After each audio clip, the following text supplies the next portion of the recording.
Hello, everyone, and welcome into episode number 4 of Auburn Tigers Live from the Voice of College Football Network. I'm your host, Taylor Jones, the lead writer from Auburn Wire from the USA Today College Wires Network, and joined by a co-host today, special guest co-host, the mastermind behind Power of Dixieland, Mr. Skye Underwood. Skye, we've worked together in the past. It seems like it's been forever since we have, and it's good to chat with you again. Thanks for taking time out and being a part of the show. How are you doing today, man? Good to see you. Doing fantastic. Great to see you. It's actually, if I'm not mistaken, Taylor, it's been 8 years since you and I worked together side by side. In 2017, at the Chick-fil-A kickoff game, when Auburn played Washington, and it was actually a really good game. I think it was, I don't know, it was like an odd score, 22-17 or something like that. But we came out on the winning end, and we had a lot of fun doing it. So, God, it's hard to believe that's been 8 years. Man. Yeah, when you said 8 years, I was like, "There's no way," but yeah, I guess it has coming up on 8 years since we last worked together. But Skye Underwood from Power of Dixieland going to be joining us on today's show. Going to be getting into a handful of different topics. Going to be talking about Auburn baseball. Going to be talking about Charles Barkley, our favorite son, and some comments that he made about Auburn and certain aspects of the NCAA game that, of course, is going to pique some interest depending on what side of the fence you're on. And then, of course, as we mentioned, we are the Voice of College Football Network, so we are going to be talking a little recruiting. Going to be talking about some hogs today, too. Going to be talking about the offensive line, the guys that – out of everybody, they probably get the least amount of love. I would say probably them and kickers are probably in the same category as far as when things are going well, you never mention them, but when things don't go well, you know them by name, you know what apartment number they're in, you know what car they drive. It's just a very tough life. We're going to be talking about the offensive line today in a good way, So I'm looking forward to chatting about them with you as well. But before we go any further, if you're watching us on YouTube Live, be sure to head over to the comments and drop in your comments, drop in your questions, anything that you would like for us to talk about. We'll be happy to get in on that as well. Our friend William already in the comments talking with us, saying good evening, everyone, and good evening to you as well, William. Looking forward to interacting with you and anyone else that's going to be watching live. But if you're not watching live, and you're checking us out on YouTube, either on demand or if you're on Spotify or Apple Podcasts, be sure to head over to our YouTube channel, leave us a comment, and next week's show, we'd be happy to get you on live and get your comments mixed in as well. So, Skye, a pretty good weekend of baseball, we'd say. It was a weekend that we knew Auburn could make a lot of noise. South Carolina not having a very South Carolina year, not having a very Paul Mainieri type year that we're used to seeing him have as well. And Auburn ended up getting the sweep, which is, something a lot of teams have done this year over South Carolina, not to kick a Gamecock when they're down, but it was the way they did it that was just insane. We talk about how good of an offense that Auburn has, how great pitching they have, but Auburn scored 46 runs in 3 games. I don't even have the mind capacity to do the math on like how many averages of a runs a game that is, but a lot of people don't get 46 runs in, 10 games. Right. So, I mean, just, you watching the game this weekend, what were your thoughts on just how the offense just really put things together and really showed no mercy? Yeah, and what I took out of it, Taylor, is the unity and the brotherhood of the team. I mean, these guys you could tell the bonds they have with one another, and I think that translates to the field of play. So after Auburn swept LSU in Baton Rouge, I believe for the first time since 1988, if I'm not mistaken. You can correct me if I'm wrong, Taylor. Yeah, I think that is right. I remember Ike Irish having a pretty interesting comment about that, because one of the beat writers, I think after the game and the post game press conference, said that, the last time that Auburn swept LSU was before a lot of us in this room were born. And Ike Irish, of course, with the perfect comment response back, said, "Yeah, a lot of us weren't alive, but Cooper McMurray was." Pop off. I was like, yes, I love that. It's I'm gonna miss Ike Irish at the end of the year for many reasons, but just his quick wit and just some of the things he says in press Absolutely, I'm really going to miss. But yeah, 1988, the last time Auburn swept LSU. When you look at how many good teams that LSU has put together in that time, that's pretty impressive. Very impressive. And speaking of the Devils, speaking of LSU, if I'm not mistaken, they're currently ranked number 1 in the RPI, and your Auburn Tigers are right behind them at number 2. Taylor, it might be Auburn's highest ranking in the RPI ever. I don't know how long they've been keeping up with RPI, as you and I discussed earlier, but Auburn seems to be getting, Butch and the boys seem to be getting hot at just the right time. Yes, and that's really all you can ask for, because how many times have we seen a team get hot and then, or get hot at the early portion of the season, not to, kick any rocks or bring up any bad memories, but I think of the basketball team last year. There were times where they were really hot, they were dominating everybody, but it was still December, it was early January, stumbled a little bit in February, got it together in March, and then just kind of ran out of gas there at the end. But usually it's those teams that put on a good show in Hoover. And if you can put on a good show in Hoover, you can win the whole thing, because I guarantee you Hoover is equally, if not harder, to get through than Omaha is. Absolutely. And so if you're getting hot at the right time and you are beating teams that you're supposed to, and the two teams, I was looking at the schedule too, and I think this is series number 10 coming up this weekend at Ole Miss. So out of the 9 they've played so far, they've only lost 2, and 2 of those sweeps were on the road at Texas, on the road at Georgia. And those two teams really haven't had good haven't really had good weeks the last couple of weeks either. You look at Texas, just lost a series to Florida.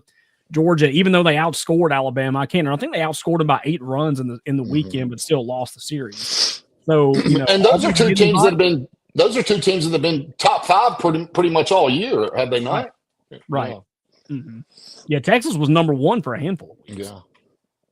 And so, it may be time for the Auburn Tigers. I know Vanderbilt's, getting up there too, and Auburn already has a series win over the Commodore, so that's huge, looking back at it now. And I've got to look back at it because I'll try to pick out an interesting stat, out of everything, where it's like, Auburn's got, I think they're the number 1 strength of schedule, which, of course, playing in the SEC the way that you do and all that does make a lot of sense. But they were one of 3 teams that have at least 14 wins over quad 1 teams. Wow. And when you look at basketball, that's pretty good. It's pretty much the same in baseball as well too. Right. And the other 2 teams that have, I think one has 15, the other is tied with Auburn at 14. Texas has 15 wins. Vanderbilt, like Auburn, has 14. Okay. And I decided, okay, so is there a chance that Auburn could overtake that? Could they end the regular season with more quad 1 wins? Texas has Oklahoma on the road, so that's another quad 1 series for them. And then Vandy has a quad 2 series against Kentucky at home. If they had played that game in Lexington, it would have been a quad 1 just based on I think it's like 1 through 25 at home, right, 1 through 50 on the road. So at home.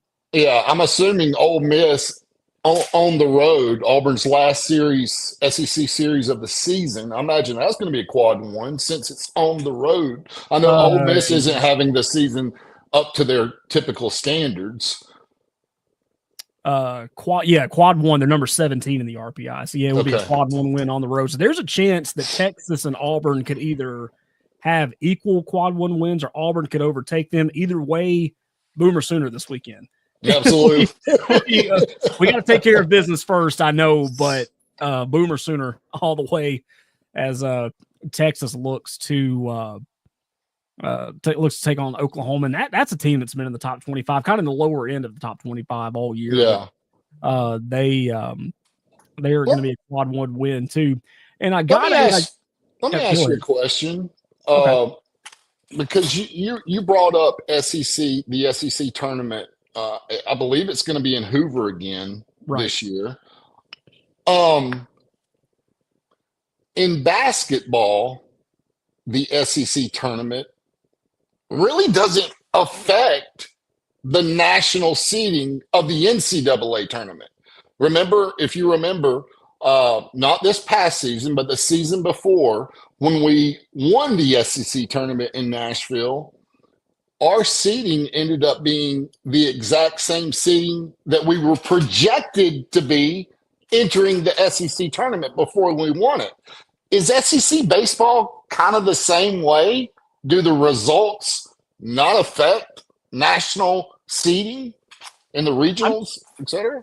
I'm not sure about the national seeding, but I feel like if you can get to Hoover, you're doing pretty good, because there's been a lot of times where, I mean, you look at Ole Miss a few years ago when they won the College World Series, they barely got in. I think they were like last four, and they still happened to win. Wow. So seeding wise, I don't know. Are you still prepared?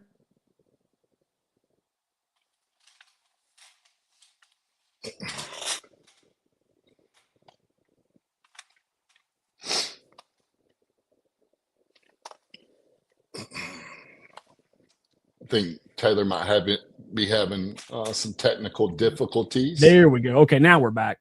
But anyway, what we were saying before that year that you were talking about, Skye, that it was the year that Kentucky and Alabama both quote unquote tanked, because I know they didn't do well in the first round and still got a pretty good seeding. So I think it's as long as you just get.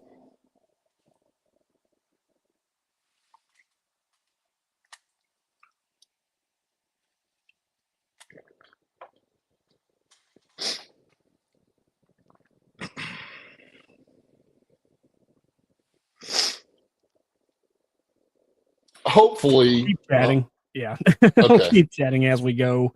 But yeah, while we got a second, an interesting comment from our friend William that I think, Skye, you will like, and here it is right here. I just subscribed. Awesome, to Dixieland. So there we go. Thank you, William.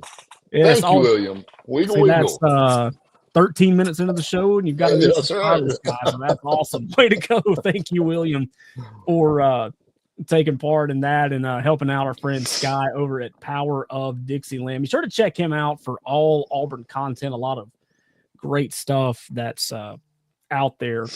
But the one, we talk about Auburn baseball, and we talked about the success they had, but not only, did they have success, it was Eric Guevara. Gotta talk about Eric Guevara real quick. Just unreal stat line that he put together. Just incredible. Like that? I've never seen a single player put up those numbers in a 3-game conference series in the SEC.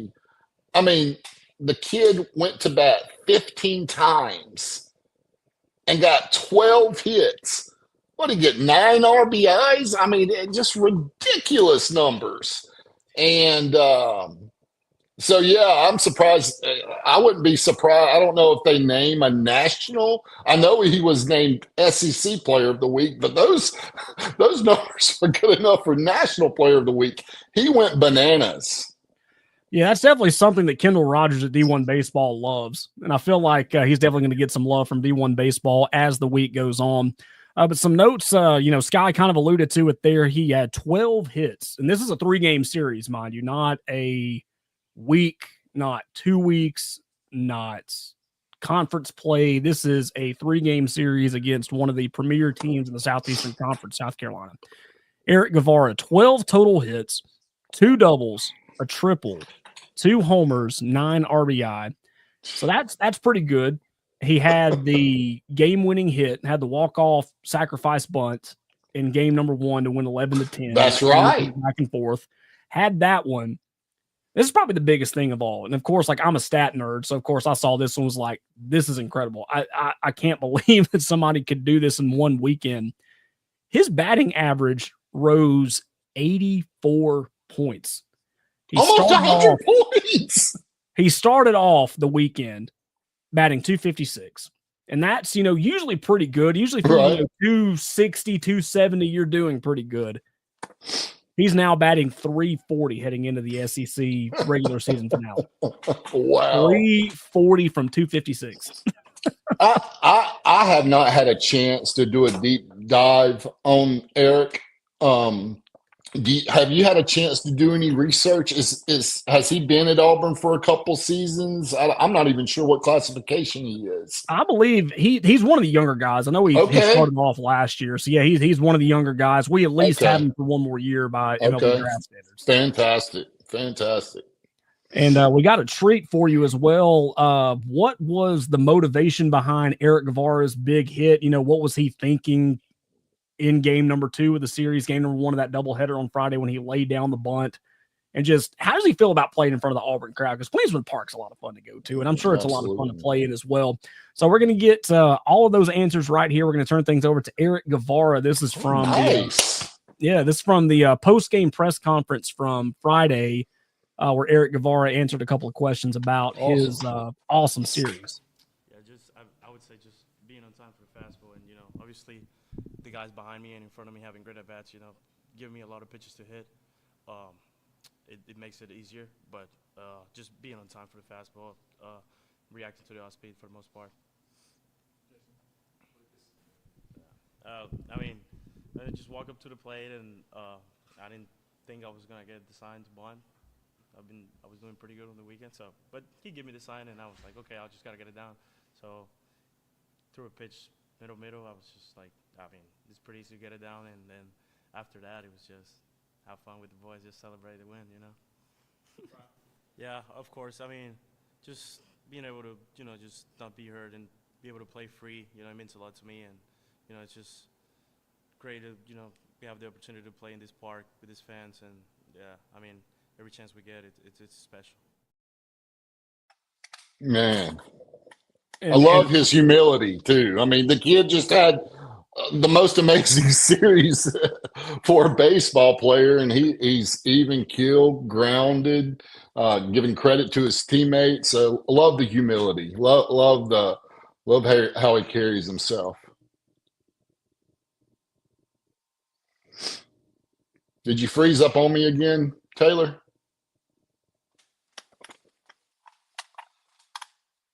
I see him, so I can't relate to just having a great series. But what it kind of reminds me of, it's like, when you're hanging out with your friends and you go to a place that has a pool table and you're just knocking everything down. If you're throwing darts and you're just knocking everything down, you're like, I'm not even going to try to hit a bullseye, and you get it. That was basically what Eric Guevara did over the weekend. And Taylor, that's why, if I was in Butch Thompson's shoes, I'm not sure I'm calling a bunt with a guy with a piece of dynamite for a bat, But hey, it worked, and we got the win on the last game of the series. But you got to think, Taylor, when he went up to bat, he was 11 of 14 on the series. So. Right. So he had the hottest bat in the series, but he got it done. And it's so good to have somebody else, because we think of Ike Irish, we think of Cooper McMurray, consistent power hitters. Chris Rembert's done very good at the plate this year too. He's had a stretch where it's very common for him to get 2 or 3 hits in a game, just consistent. He won SEC Freshman of the Week a couple weeks ago. Chris Rembert did. So that's another guy that's really good. Chase Fralick has also been really well this year. Can't complain about him at all. And he had a good series. Yeah, he did. A good series. Coming into the final week of the year, they've got Jacksonville State on Tuesday, Ole Miss this weekend starting on Thursday. 5 batters hitting over 300. Oh, wow. That's a pretty good recipe, I think. Absolutely. And Ole Miss, I know that baseball is very important to that program, but it looks like I feel like we should be the favorite to win that last series, even though it's in Oxford, because like I said, Ole Miss seems like a middle of the pack squad right now, whereas I think Auburn, heck, I saw a power ranking today, an SEC power ranking, Taylor, from a national baseball guy. and he had Auburn ranked number 1 in his SEC power ranking. So, It's beautiful. like I said, absolutely, because man, Auburn baseball is so much fun under Butch Thompson. Looking at the history of the program, we've been to 6 College World Series, and if the team continues playing like it is right now, I feel really good about the chance to earn our 7th appearance in the CWS. I like that also. What I also like, and you and I both did research on this last night. We talked about it a little bit, and they haven't done super regionals forever. It's still a relatively new concept as far as the postseason goes. But this is probably, if things go well, this is the first opportunity that Auburn could host a super regional. Yes. You look at the 2 College World Series teams that Auburn's had in recent years. The most recent one in 2022, they went all the way to the West Coast to take on Oregon State. I'm still trying to catch up on sleep from that series. That was a late one. I can remember covering that series for the Auburn Wire, and I have a good friend of mine that was covering, I think LSU was playing somewhere else. I think we're maybe playing UCLA that weekend at the same time, and we're up 2 or 3 o'clock in the morning saying, "Hey, you done? You're fighting yet?" Nah, I still got a couple things left to do. So that was that was a very interesting series. And then the last time, which was pre-pandemic, they went to North Carolina and blew out the Tar Heels, which was fun. And then the year before that, where they could have gone to the College World Series, it was 2018. Stephen Williams, my heart still aches for him, and it still also hurts me to watch that he had that catch in right field to snag the home run, and it just bounced out of his glove. And sometimes destiny is going to find a way to happen. If Auburn wasn't supposed to be there and Florida was, then by golly, that was how it was going to happen. Right. That's how it was. But this is the first chance that Auburn could host a super regional as well, too. And that's Plainsman Park for a regional is electric. Super regionals, do they have enough parking decks? Yeah, exactly. Do they have proper seating on top of the dorms in right field? Right. Are they going to have to rent out the video board at the old video board, quote unquote, at Jordan Hare to put some people in those seats? Oh man, it's going to be electric, and I am so excited for the possibility of Auburn hosting a regional and also hosting a super regional. We kind of talked about it a little bit there, Skye, but for those that are just now, getting checked in with Auburn baseball and how the rankings have done, we talked about number 2 in the RPI, which is pretty good. Number 2 in the country, according to Baseball America and Perfect Game. D1 Baseball has them at number 6. The Coaches Poll has them at number 6. And the Baseball Writers Association has Auburn at number 8 this week, coming into another top 25 ranked game or series against the Ole Miss Rebels. Again, another quad 1 opportunity if things go well in Oxford. And as we said, Boomer Sooner, Auburn could be number 1 in the RPI, and they could be number 1 in some other polls as well, too. So, oh, man, that's exciting. So exciting.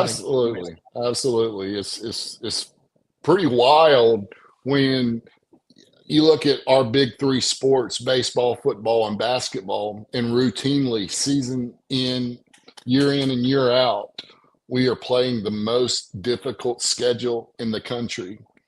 And with that presents fantastic opportunities, as in quad 1 dubs.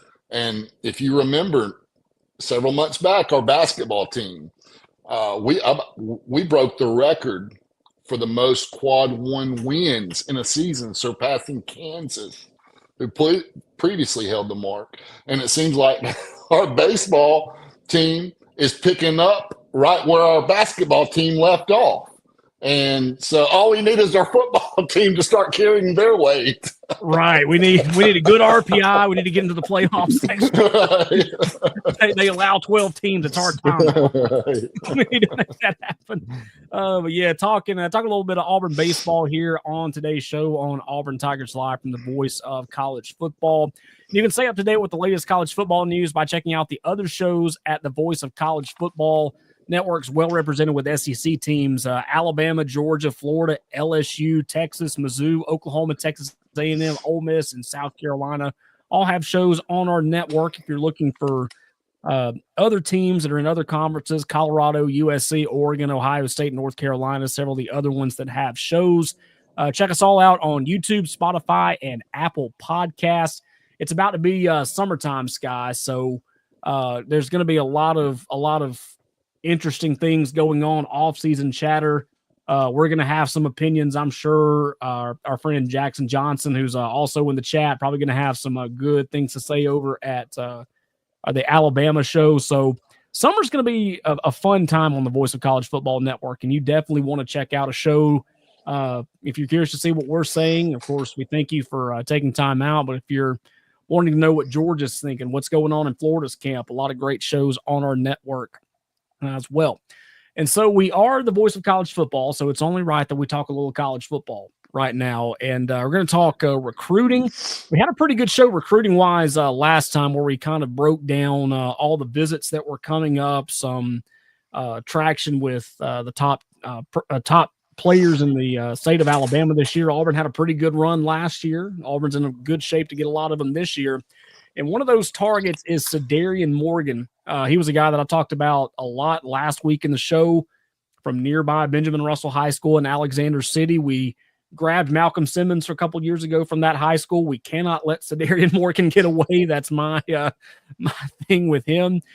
He is going to be committing on July the 2nd. That was news that broke after we recorded last week's show. Auburn, as well as Alabama, Clemson, Colorado, and Florida. So just knowing his commitment day is on July the 2nd and knowing that Alabama, Clemson, Colorado, and Florida are in the mix, just your initial thoughts on where Auburn stands in the hunt for Sedarian Morgan, Skye. Yeah, I believe Auburn's on the outside looking in as far as his recruitment. Present time, right now, I feel like Alabama is the leader in the clubhouse. However, that does not mean that Auburn's just going to lie over and play dead. As we well know, some of Auburn's most important players were players that were previously committed to other programs that Hugh Freeze and staff flipped, a la Cam Coleman, who was committed to Texas A&M.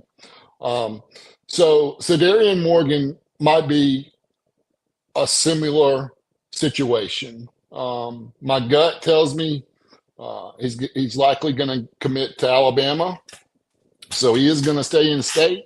But December is a long ways away, which is, of course, early signing day or national signing day. So I think he'll initially commit to Bama unless there's some big surprise, and I've been surprised plenty of times when it comes to recruiting. But I wouldn't rule Auburn out in the end, and I'll just leave it at that. Yeah, I think you're right about that. And it's, more of a science. I know with recruiting, it's, like there's a hat science. What it used to be was when someone would announce their commitment, there'd be like 4 hats, on the table or whatever. And there's always, Auburn's hat's on this side. It's close to his dominant hand. So that's going to be it. I'm also a firm believer in visit science as well, too. I always like Auburn getting the first visit because they're fresh on their mind. It's like which I don't, you can't really read people's mind, but right. When I see that a recruit has Auburn number 1 on their visit, hey, I'm going to go to Auburn first before I go anywhere else. You kind of like what they have. You feel like, oh, I can't wait to get to Auburn. I can't wait to go down there and quietly commit while I go visit these other places. Right. And then there's, some others. I can remember Auburn had a commit. He ended up playing a long time at Auburn. I think he ended up playing all 4 years. Knew he was going to go to Auburn, but he was like, Stanford's recruiting me. USC's recruiting me. Miami's recruiting me. I'm going to go to Southern California, and I'm going to go to Miami. I'm still an Auburn Tiger, but those opportunities are still there. So, absolutely. There's, the shot there.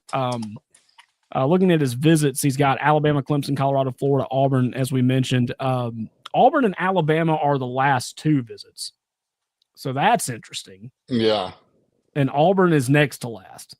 So I'm kind of like you. I'm just like, I feel like the Clemson visit, the Colorado visit especially, who's not going to go out and hang out with Dion for a weekend, but Florida is in there as well. But seems to me that he's going to give Alabama and Auburn the last shot to get in their pitches, and Auburn not getting the last visit kind of makes me nervous a little bit.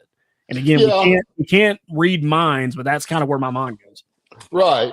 And look, I mean, if I'm a recruit, if I'm a 5-star recruit in the state of Alabama, of course, NIL is going to be very, very important. Show me the money. Right. But if the money is equal or relatively equal, okay, then what offense am I going to be able to excel in and get me to the NFL? Okay. And as of right now, I feel like Kalen DeBoer, with advancing to the national championship game with Washington and having that passing offense, and then coming to Alabama, and Ryan Williams really having a big year last year. Yes, Arkem Coleman, he called on at the end of the year, but I do believe Bama's got a little bit of an edge when it comes to proof of concept and utilizing their receivers, etc. That's why I feel like if Auburn can do what I think that they are capable of doing on the football field, specifically the offense, the passing offense, if they can take strides in 2025 that I believe that they can make, then I think that will sway a talented 5-star receiver's decision. He's going to, hypothetically speaking, let's say he commits to Bama, but then Auburn has a prolific passing offense this season. Let's say we win 8 or 9 games. He very well might decide, hey, at first I was thinking I could be better utilizing Alabama's offense, but and look, Alabama might have a good year too. So, I do feel really good about Auburn's chances this year on the football field. I know there's been 4 consecutive losing seasons, but I feel like things set up well for the Tigers in 2025 to have a bounce back season. And I personally feel like that's going to play an important role in the final decision of Cedarian Morgan in December. Yeah, you're exactly right. I think July, and I mean, heck, even signing day from Thanksgiving's a long way away. We've seen that before too. But Cedarian Morgan, I feel like you're exactly right about that when you say that July and December are a long way away from each other. One, recruiting is recruiting. The game is what it is, and there could be another school that kind of pops up somewhere and kind of gives you like, there's Kansas State. Just some random team's going to show up and kind of give you a scare at the end before he goes on, and Oregon or Miami. I mean, Oregon especially. Yeah. I mean, you look at Naeem Offord. It was either Auburn, Ohio State, then all of a sudden Oregon comes in and sweeps him up on signing day. So I mean, you got to look out for Dan Lanning. I mean, he's absolutely heck of a recruiter. But I think that is going to be the main difference, and it's not going to work in Auburn's favor right now because they haven't had a chance to prove it yet. But if they can find a way to develop Jackson Arnold into the quarterback that Gatorade National Player of the Year 5-star was supposed to be at Oklahoma, if they look at Cam Coleman as an asset the entire year, not just the last 3 games of the year, if they utilize Eric Singleton out of the slot, his high school teammate, Malcolm Simmons, I'm sure is going to be recruiting him as well. I think you got to get Perry Thompson a little bit more involved too. Maybe he, gets back into the rotation this year. I think if Auburn, can prove that they're moving in the right direction passing wise, Cedarian is going to be thinking hard about coming to Auburn, because you look at a lot of these recruits, and it's, LSU especially is like the big one. And it's always a defensive back. You look at what they've done with Patrick Peterson. Look what they did with the Honey Badger. I mean, I want to get to the NFL. I'm a safety. I'm going to go to LSU because they can prove it, that they can get there. Last year, Alabama proved at the wide receiver spot that they were, the go-to. Georgia usually has a pretty good quarterback. Tennessee, they're going to have a different quarterback situation this year, so who knows how that's going to turn out. But it's usually, I play this position. I want to do this. How can I get there? And Auburn has got to prove that they've got good receivers and they know how to use them. And if that's the case, Adarian Morgan will be an Auburn Tiger by the end of the signing period. But if not, then, like I said, I kind of lean toward Alabama in that right. But yeah, he will visit on June the 13th. He'll visit Auburn. He'll visit Alabama on July 19th or June 19th. July 2nd will be his commitment date. And I was kind of curious too, because as bad as I hate to say it, I know this hasn't been something that Auburn's used to. I wanted to know, okay, how many number one Alabama kids has Auburn signed? And, of course, they signed Cam Coleman 2 years ago. So if Sadarian Morgan does sign in this class, then he will be the second in 3 years. That's pretty impressive. Absolutely. Last time that Auburn signed the top player from the state of Alabama was 2007. Can you tell me who that was? Can you tell me who that was, Scott? It's a guy I guarantee you haven't thought of in years. Okay. So Ben Abamanu was a wide receiver. I believe he was the number one player in the state, but I think he was before 2007. Right, that would have been 04-05. So yeah. Yeah. What position does this kid play? He was a safety, and he was from Mobile, if that helps. Oh, Davidson High School. Okay. He signed with his name escapes me.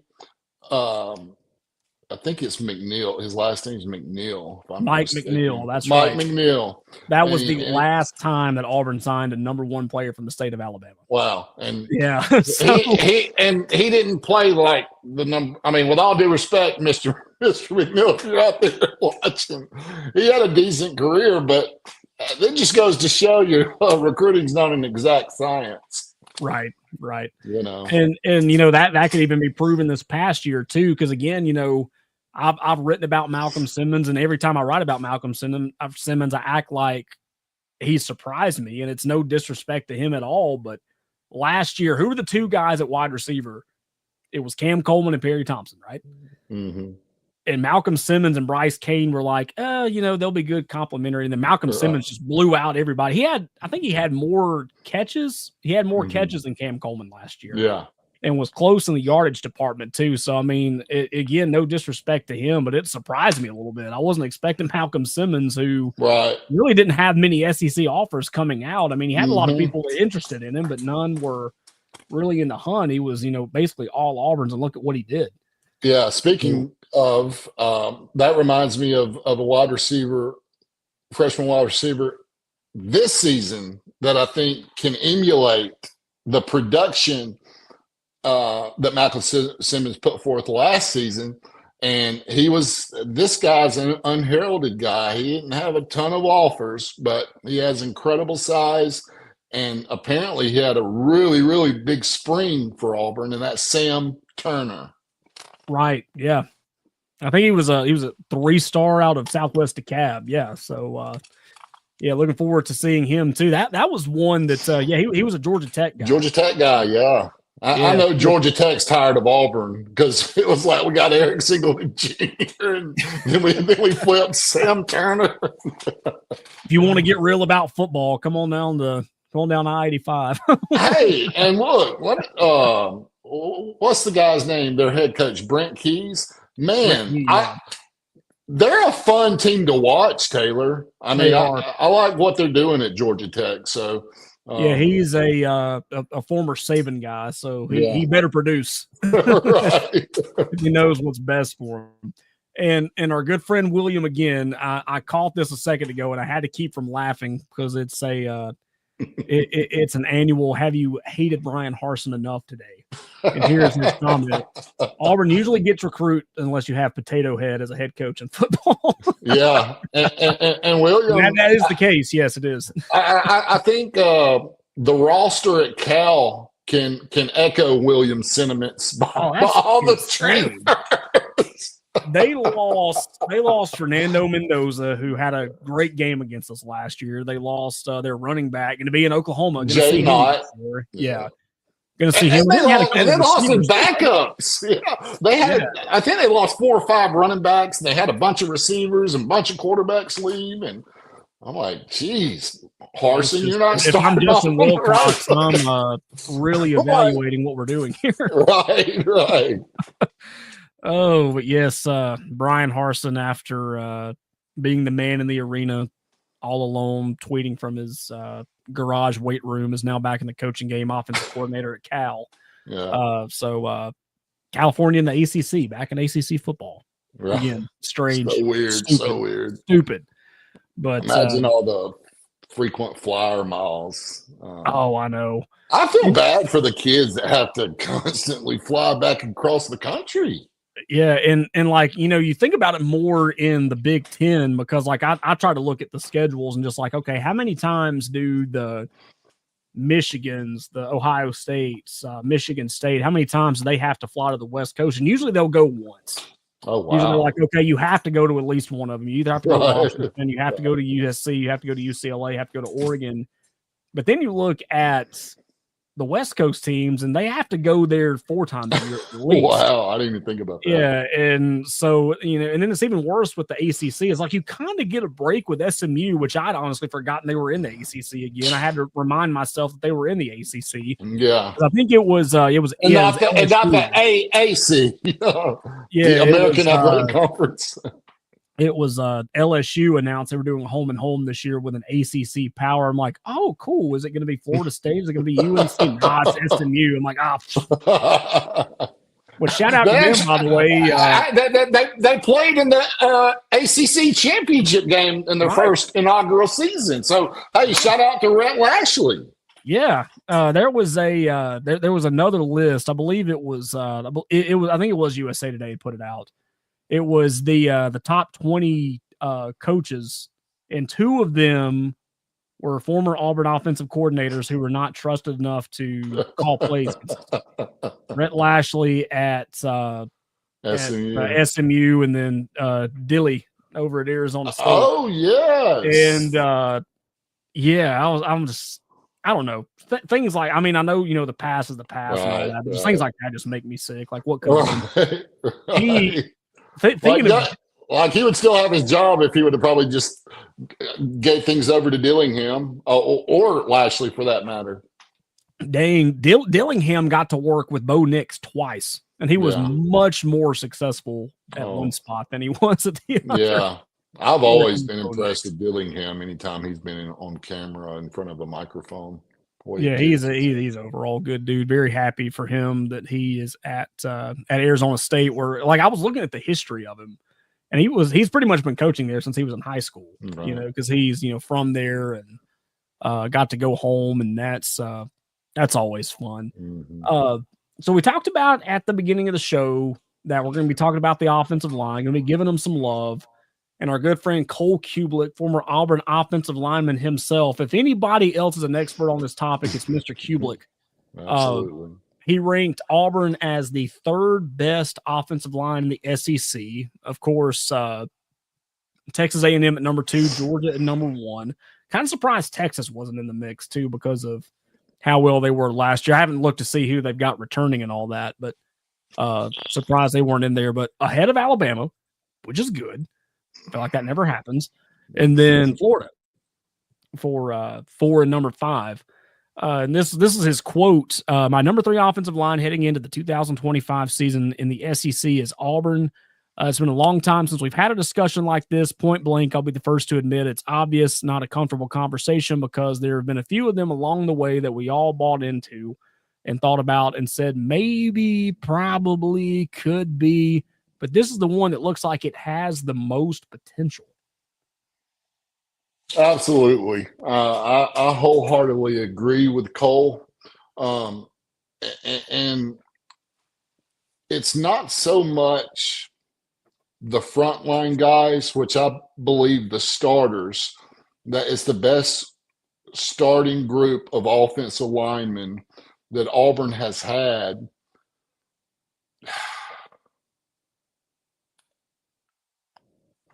It's been a long, long time.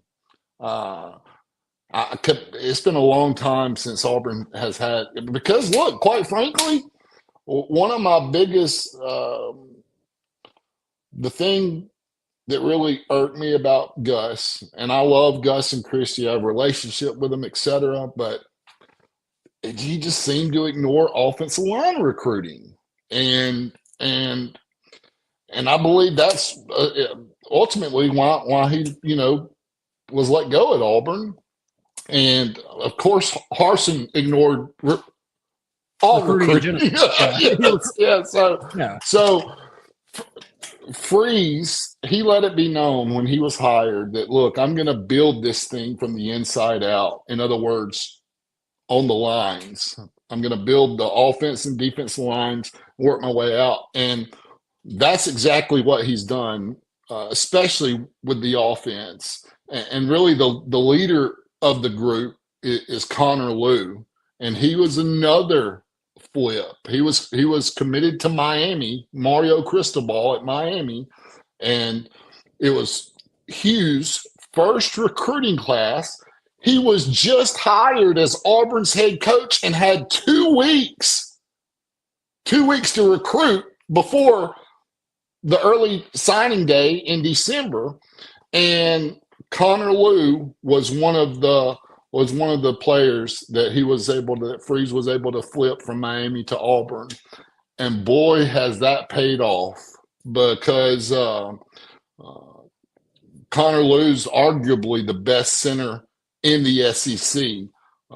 There's Alabama's Parker Brailsford and Florida's Jake Slaughter that's competing for that number 1 all SEC center spot. But Connor Lew was in for 730 snaps last year. I know Cole is very high on him as well. Then you got Jeremiah Wright. I believe he's, if I'm not mistaken, Taylor, I think he's a super senior. I could be wrong.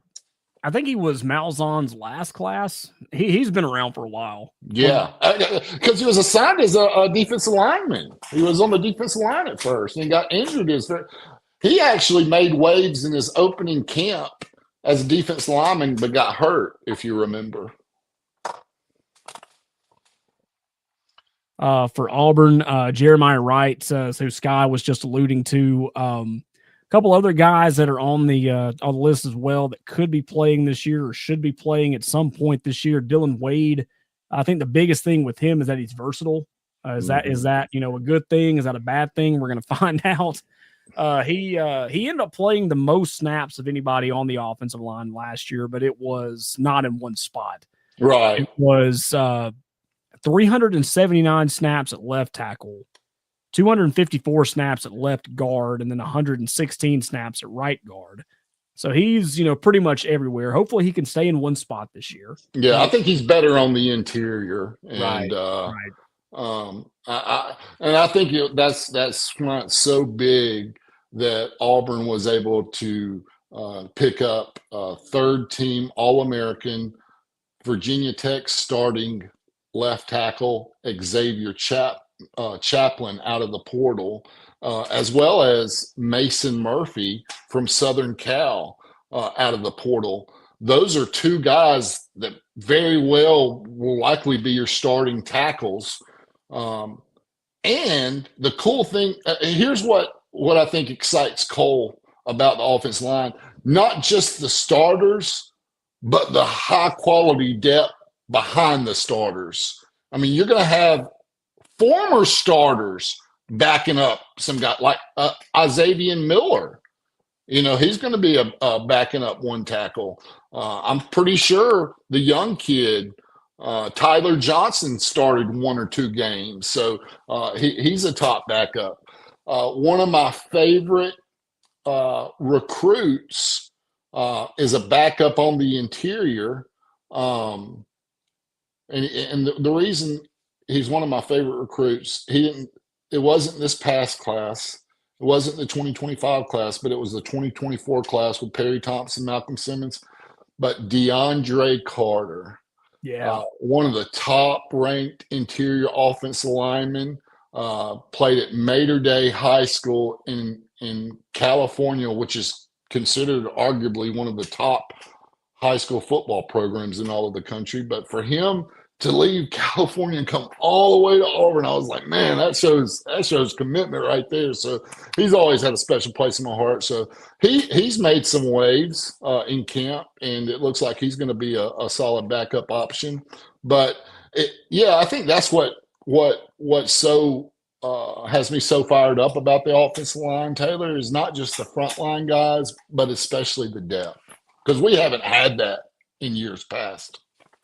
No, we really haven't. Hence is why Dylan Wade had to move over so much, because,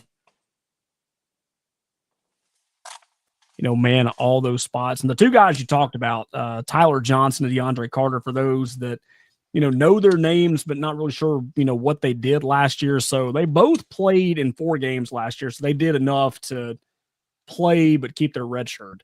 Okay, awesome. Yeah, Tyler Johnson, he only played in 4 games last year, as we mentioned, but he had a high run block grade at 87.3, according to Pro Football Focus. So that's pretty good. Yeah, especially when I'd say probably the running back game is probably the biggest question so far, because we know what we have at quarterback. We know what that receiver group's going to be insane. We just talked about the offensive line. Damari Alston, Jeremiah Cobb, Alvin Henderson. It's going to be a wide open race. Probably going to be a stable, but it's going to be a wide open race. So you want some pretty good run blockers to allow them to succeed. Absolutely. And if you're the running back room, you are enamored with the wide receiver room, because with Auburn having arguably one of the best wide receiver rooms in all the country, you know what that's going to do? That crowded box on the defense, it's going to spread those guys out and empty that box, because that Auburn has so much talent out wide, which is going to open running lanes for those running backs. So Auburn's got 4 quality, maybe 5, with Omar Mapson, I believe is his name, from Auburn High School. But 3 guys that I think can get it done. The top 3, well, you think, and we got I believe Robinson kid out of UConn, out of the NCAA portal. So that's going to be a fun battle to watch. Who's your top guy coming out of camp? I feel like Damari Alston, he's kind of paid his dues, Right. Yeah, that's kind of, why I would, point to him. But he did put the ball on the ground a few times last year, it seemed like, though. I like Jeremiah Cobb getting most of the carries this year. But if he doesn't, though, and he goes back to, what his normal role was, which now, he'll be a junior. Hard to believe he'll be a junior, because I felt like we covered his recruiting from the very beginning, and now he's a junior. Being a key returner. You've got Rayshawn Pleasant, the cornerback from Tulane that just transferred a couple weeks ago. He's also a pretty solid returner, too. That'd be a pretty stacked return game, if they decide to go that route, too. But I'm kind of sneakily thinking that it'll be Jeremiah Cobb this year. Wow. He has the most speed in the running back room. And I think he can be really utilized in the passing game, too. I'm hoping that's something that Hugh Freeze can pick up on, because that was of course, Tank Bigsby, Darquez Hunter, you and I had a conversation off the air about, what we felt about what their role was at Auburn. But that was like one of the big things that Darquez Hunter said he wanted to prove in the NFL, is that, he showcased his speed. He showcased, that country strength that he's got from Mississippi. But he wants to prove to teams, which, now is going to be the Los Angeles Rams. He wants to prove to them that he can be a threat in the passing game too. And Jeremiah Cobb and Alvin Henderson both could be really good in the passing game as well if they decide to kind of be a sneaky unit. Where, if they're, doubling up on Singleton, if they're doubling up on Coleman, you've got a guy in the backfield that can also catch it too. And that's yeah, absolutely. I think Auburn's going to be fine with the running back room this year. I think it's going to we might not have a bell cow per se, and it might be more – the carries might be more spread out instead of top heavy, so to speak. Which, I shared with you last night. Look, I do like Hugh Freeze, and I do believe he's the man for this job. But I was critical of him in our discussion. I was critical of I felt like Jarquez was underutilized. I felt like he could have been given more carries, more opportunities, more involved in the passing game, because he was one of Auburn's best players, if not the best player on the team. So hopefully we and look, a strong running game only helps your passing game. And they help each other. They feed off each other. So I believe Auburn has the personnel on offense to keep defenses on their heels. So, but, it comes down to execution, comes down to coaching, play calls, etc. So, but I'm very, very excited, more excited about this season than I have been in seasons past, the last 5 years or so, because of all the potential we have on offense with the wideouts and Jackson Arnold, quite frankly. Because if I'm Jackson Arnold, I have this burning desire to prove myself, to prove that I am who they said I was. That I am a 5-star, that I was the National Gatorade Player of the Year. Because, quite frankly, at Oklahoma, man, his offensive line and his wide receivers, they were dropping like flies. It was a mash unit as far as his wide receivers. He had plumbers and Enterprise Rent-A-Car representatives playing wide receiver, for goodness sakes.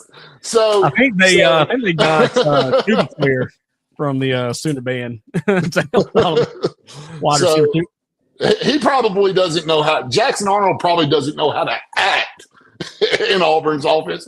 Wow, I got Cam Coleman and Aaron Singleton and Terry Thompson and all these guys on the offense line. So we will. I do feel confident that we'll see the Jackson Arnold that he was supposed to be coming out of high school. Because quite frankly, he didn't have a chance last year with Oklahoma as far as the talent that surrounded him with all the injuries. So I think it's a breath of fresh air for him. And I think he's going to be highly motivated. But I'd also want Hugh to kind of reel him in so that Jackson Arnold doesn't put too much pressure on his shoulders.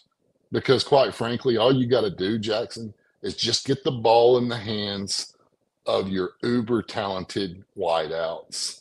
And hopefully Auburn's offense will be designed to use the short and intermediate passing game early to get Jackson comfortable with short passes, high percentage passes early, and just get a feel, get his feet underneath them. Auburn doesn't have a chance to play their typical quote unquote preseason game versus an Alabama A&M or Alabama State or Jack State or what. No, they're going on the road week 1 and playing a top 25 team in Baylor that's returning their star quarterback and returning their top wide receiver. So Auburn doesn't really have a chance to and that's the thing about it, Taylor. If Auburn is going to exceed expectations, they got to beat Baylor out of the gate. Yeah. If they're going to exceed expectations, they got to beat Baylor. Because you know as well as I do, Taylor, college football is all about momentum, the ebbs and flow. And if you lose that first game, it's gonna take a shot at their confidence. So there's gonna be a lot on the line in that game 1, because it affects the overall trajectory of the rest of the season, in my opinion. Yeah, I think you're right. You've got to set the tone early, and then you've got Ball State, which of course, it's whatever. And then you have South Alabama, which, a lot of people aren't going to think, very highly of South Alabama, but you do not want to struggle against one of the smaller schools.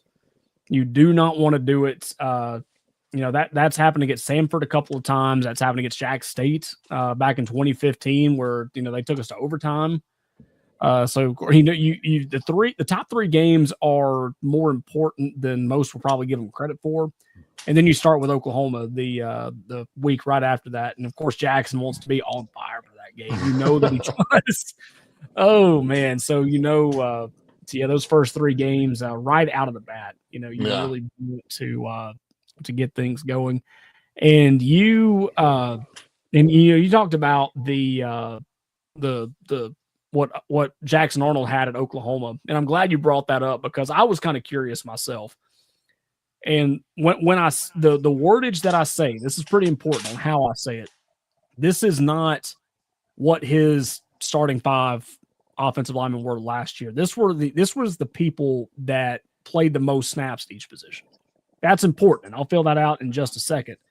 But at left tackle, he had Logan Howland, who in 500 snaps at left tackle allowed 19 pressures, 2 sacks, 14 hurries. Okay. At left guard, Heath Ozeda in 630 snaps at left guard, 15 pressures, 4 sacks, 11 hurries. So again, on that left side, people were breaking through. At center, Troy Everett, 523 snaps at center, had 7 pressures, 4 sacks, 3 hurries. So that's not as bad. Febechi Wiwu, 16 pressures, 4 sacks, 12 hurries, and 864 snaps at right guard. And then at right tackle, Michael Tarquin had 371 snaps that possession, 16 pressures, 3 sacks, 13 hurries. In total, he was pressured 132 times last year, and that's everybody collective, not just those 5 with 36 sacks. And the reason that I said it wasn't his starting offensive line, but it was who played the most at those particular positions. At left tackle, Oklahoma had 3 players that played 198 snaps or more. So that's a lot. At right tackle, 3 players played 169 snaps or more.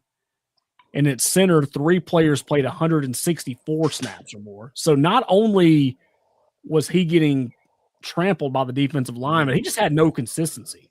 No. Offensive line too. And that goes all the way back to what we were talking about the depth and how important it is to have strong guys keep going in because that will affect you.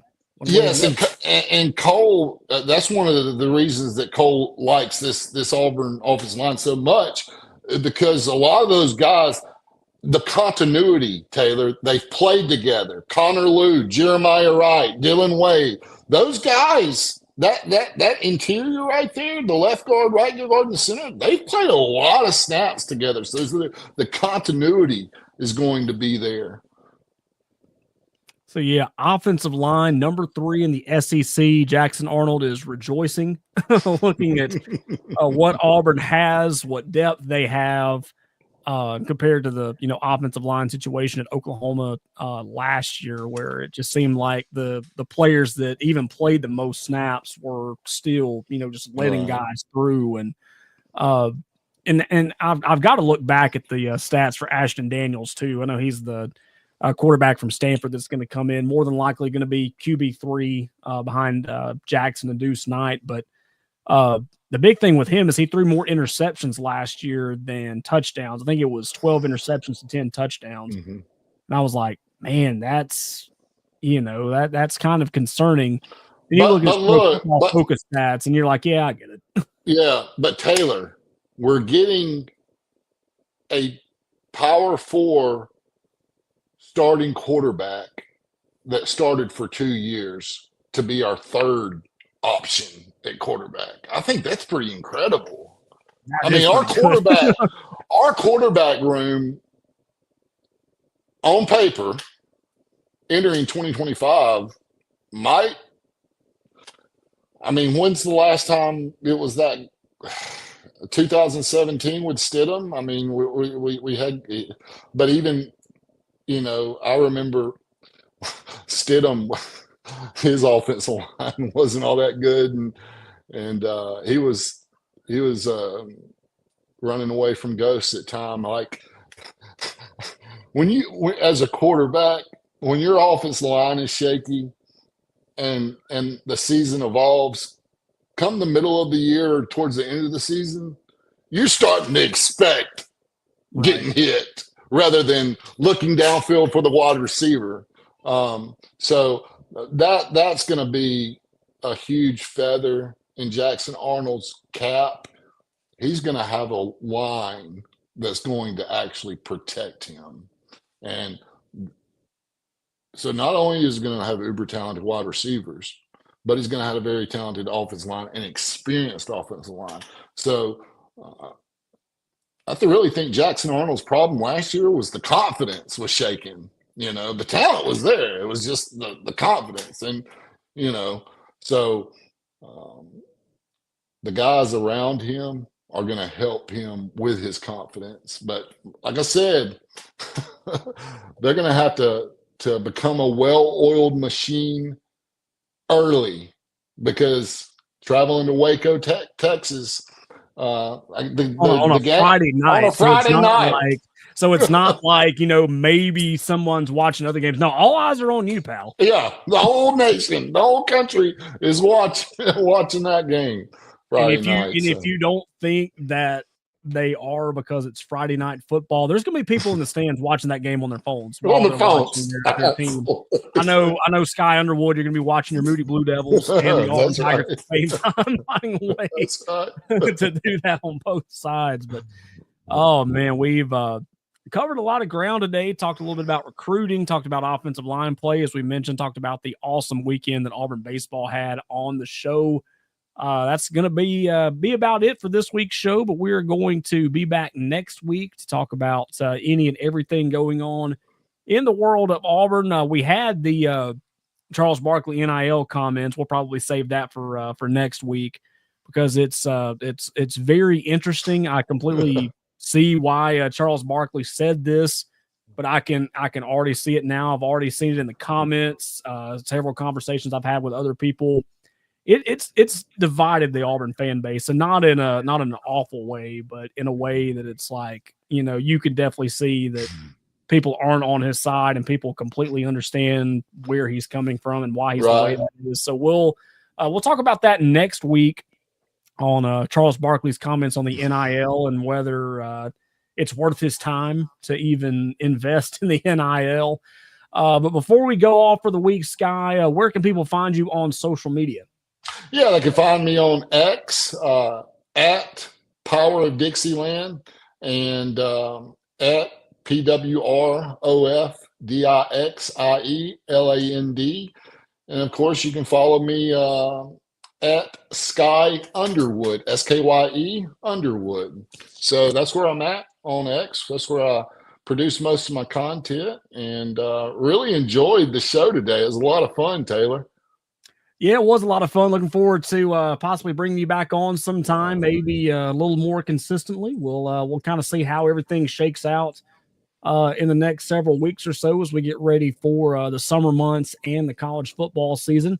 But we invite you to like and subscribe to our YouTube channel. You can find us Auburn at the VOCFB. Check us out online at vocfb.com, or you can check out the latest college football news. Go to our forums, write some cool stuff, or just whatever is on your mind about Auburn football and whatever is on the mind of other people. Go check that out at vocfb.com. And if you like what you hear, if you like what you see here on the Voice of College Football Network on the Auburn Tigers live show, and you'd like to advertise your business with us, be sure to reach out to sponsorships at vocfb.com to learn more about how to become a sponsor of Auburn Tigers Live or any of our fine shows on the Voice of College Football Network. Big thanks to you, Skye, for joining in. Had a great conversation about a handful of different things going on. It was a lot of fun. And we look forward to talking with you again down the road. And we hope you have a good week, man. It's appreciate it, brother. It's been a lot of fun. Absolutely. All right, guys. So you guys have a awesome week. Big War Eagle to you. And we'll talk again next Monday live at 8 p.m. Eastern, 7 p.m. Central. So we'll see you then.